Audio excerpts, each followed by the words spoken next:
Hello friends, welcome back to my channel. उम्मीद करती हूँ कि आप सब अच्छे होंगे। तो जैसे कि आप जानते हैं कि कुछ दिनों से हम नई कहानी के ऊपर चर्चा कर रहे हैं, छोटा जादूगर, जो कि जयशंकर प्रसाद द्वारा रचित है। इस कहानी की कल हमने जो मुख्य पात्र है उसकी चारित्रिक विशेषताओं को उदाहरण स्वरूप समझा है। अगर आप में से किसी ने वो वीडियो नहीं देखी है तो आप मेरे चैनल पर जाके देख सकते हैं। मैंने बहुत संक्षिप्त और सरल ढंग से समझाया है, उदाहरण स्वरूप समझाया है। मेरी कोशिश ये रहती है कि मैं आपको कम शब्दों में और कम समय में गहरी से गहरी बात समझा सकूं, क्योंकि मैं खुद ये बात देखती हूँ कि मोस्टली वीडियोस ऐसी होती हैं कि वो ज़्यादा समय व्यतीत करने वाली होती हैं, और जिस उद्देश्य पूर्ति के लिए हम वो वीडियोस देख रहे होते हैं वो उद्देश्य पूर्ति हमारी उन वीडियोस में होती ही नहीं है। तो मैं जो वीडियोस बनाती हूँ वो बहुत संक्षिप्त होती हैं और बहुत समझने में सरल होती हैं, तो आपका बिल्कुल भी टाइम ज़ाया नहीं होगा, और जिस उद्देश्य के लिए आप वो वीडियो देख रहे हैं वो आपका यकीनन पूरा होगा। तो बिना किसी देरी के आज की वीडियो शुरू करते हैं। आज की जो वीडियो होने वाली है वो बहुत महत्वपूर्ण होने वाली है, उसको आप बिल्कुल स्किप मत करिएगा। आज की वीडियो परीक्षा के नज़रिए से बहुत महत्वपूर्ण है, क्योंकि जिस प्रश्न से संबंधित आज हम बात करने वाले हैं वो परीक्षा में बहुत पूछा जाता है। ये एक कथन बेस्ड प्रश्न है, कथन इसमें दे रखा होता है और आपको उसकी समीक्षा करनी होती है। तो आज की वीडियो को आप स्किप मत करिएगा। आज के इस वीडियो में हम छोटा जादूगर कहानी का जो उद्देश्य है और जो कथन है उसकी समीक्षा करेंगे। तो बिना किसी देरी के शुरू करते हैं आज की वीडियो। ये कथन है कि जादूगर पैदा नहीं होता है, वरन परिस्थितियां छोटा जादूगर जैसा जादूगर बना देती हैं। इस कथन की हमें समीक्षा करनी है। प्रश्न जो है परीक्षा में वो इस तरीके से भी आ सकता है और उद्देश्य भी पूछा जा सकता है। तो अगर आपसे इस कहानी का उद्देश्य पूछा जाए या जो मैंने आपको कथन बताया वो कथन पूछा जाए, आपको उत्तर में यही लिखना है। ठीक है, तो बढ़ते हैं आगे और इस उद्देश्य की बात करते हैं। छोटा जादूगर जयशंकर प्रसाद की छोटी किंतु एक श्रेष्ठ कहानी है। इसके केंद्र में एक छोटा बालक है जिसकी उम्र 13 वर्ष की है। परिस्थितियां इस बालक को जादूगर बना देती हैं। वह स्वाभिमानी है, समझदार है, या कहे कि समय ने उसे समझदार बना दिया है। बालक के पिता देशभक्ति के कारण जेल में है। माता बहुत बीमार है, अस्पताल में भर्ती है। खाने का कोई ठिकाना नहीं है। कलकत्ता शहर के पास एक छोटे से गांव में उनकी छोटी सी झोपड़ी है, वही उनका घर है। बालक उन परिस्थितियों में अकेला है। हृदय में देशभक्ति भरी हुई है।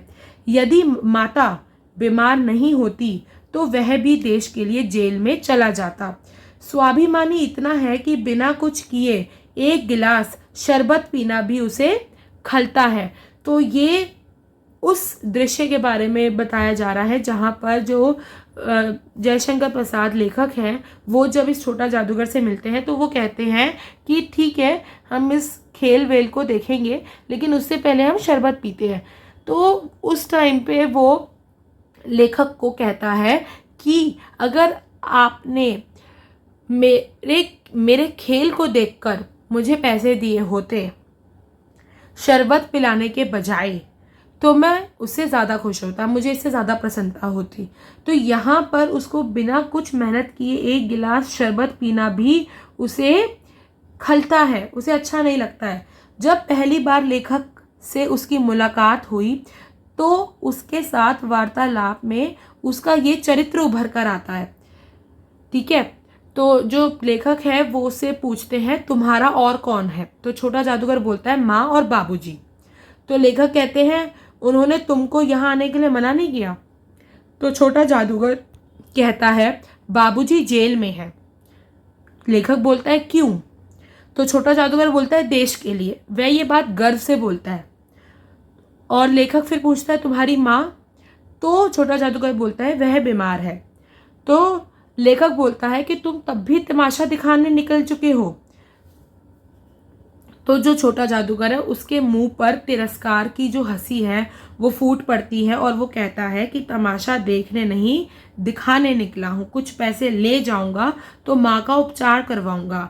मुझे शरबत ना पिलाकर आपने मेरा खेल देखकर मुझे कुछ दे दिया होता तो मुझे अधिक प्रसन्नता होती।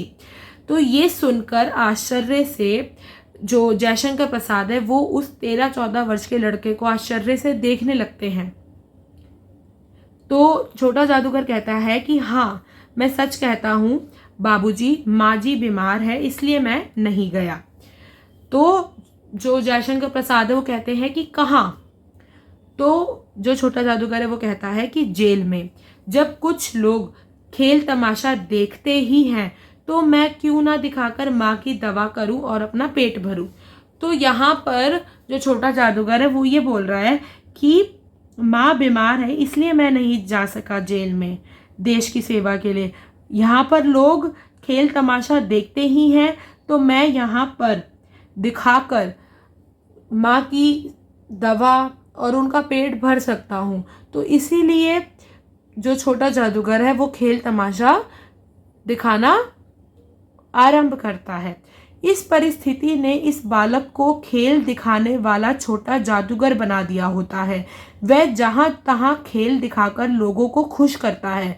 जब एक दिन ये छोटा जादूगर सड़क के किनारे जादू दिखा रहा होता है, उस दिन लेखक ने देखा कि इस जादूगर की कला में वह हम दिखाई नहीं दे रहा है। वह जनता को तो हंसाने की कोशिश कर रहा है किंतु उसकी आंखों के पीछे का दम बाहर निकलने को हो रहा है, वह रोने की हालत में है। तो लेखक सड़क पर उसको वैसे ही जादू दिखाते हुए देखता है। तो जो लेखक है उसको ये लगता है कि जो जादूगर है, जो छोटा जादूगर है, वो रोने की हालत में है और उसकी आंखों के पीछे एक जो दम है वो बाहर निकलने को हो रहा है और वो फिर भी जनता को खुश करने में लगा हुआ है। ठीक है, लेखक इस जादूगर की इस भावना को पढ़ लेता है। जादूगर और लेखक की नजरें मिलती हैं तो आपसी संवाद कुछ इस प्रकार होता है कि जब वह औरों को हंसाने की चेष्टा कर रहा होता है तब जैसे वो स्वयं कांप रहा होता है, मानो रोने की हालत हो।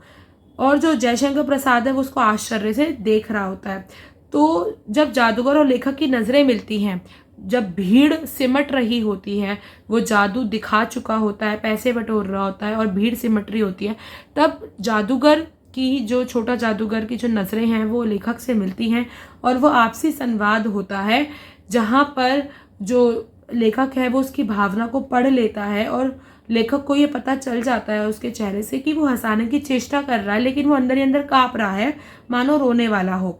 उस टाइम पे जो लेखक है वो उसको आश्चर्य से देख रहा होता है। जो छोटा जादूगर है जब वो भीड़ में देखता है जयशंकर प्रसाद को तो क्षण भर के लिए वो थोड़ा स्फूर्तिमान हो जाता है।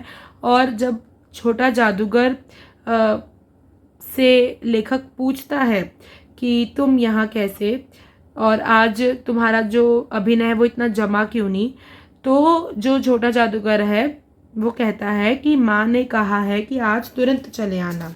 उसने छोटा जादूगर को अपनी गाड़ी में बिठाया। तो जो जयशंकर प्रसाद है वो छोटा जादूगर को अपनी गाड़ी में बिठा लेते हैं। वह तुरंत उसके गांव घर की ओर दौड़ा देते हैं। वहां उसने देखा कि एक छोटी सी कोठरी है। जादूगर दौड़कर झोपड़ी में माँ माँ पुकारते हुए घुसता है। जयशंकर प्रसाद भी पीछे होते हैं किंतु स्त्री के मुंह से बे निकल कर रह गया होता है। उसके दुर्बल हाथ उठकर गिर गए होते हैं। तो जो जादूगर है वो उससे लिपट कर रो रहा होता है और जो जयशंकर प्रसाद है वो स्तब्ध रह जाते हैं। तो जयशंकर प्रसाद को ऐसा महसूस होता है जैसे उज्जवल धूप में समग्र संसार जैसे जादू सा मेरे चारों ओर नृत्य करने लगा है। इस प्रकार एक समस्या जो समाज में भयंकर रूप धारण करने लगी है, जिसे मातृहीनता कहते हैं, जिसका एक रूप अव्यवस्थित समाज में विकसित हो रहा है, उसको जांचने परखने का काम ये कहानी करती है। लेखक ने बड़ी खूबसूरती से इस बात को सिद्ध किया है कि परिस्थितियां छोटा जादूगर बना देती हैं। तो यहाँ पर ये कहा गया है कि समाज में जहाँ पर एक नई समस्या पैदा हो रही है जिसको हम मातृहीनता कहते हैं। मातृहीनता का तात्पर्य है कि माता की रिस्पेक्ट ना करना, माता की सेवा ना करना, माता के प्रति अपना कोई फ़र्ज़ ना समझना, केवल अपने हक समझना कि माता को मेरे लिए क्या करना है बस ये पता होना, लेकिन मुझे माता के लिए क्या करना चाहिए ये ना पता होना, ये समस्या आज के समाज में उभर रही है, जिसको हम मातृहीनता कह सकते हैं। और ये एक अव्यवस्थ समाज से ही विकसित हो रहा है।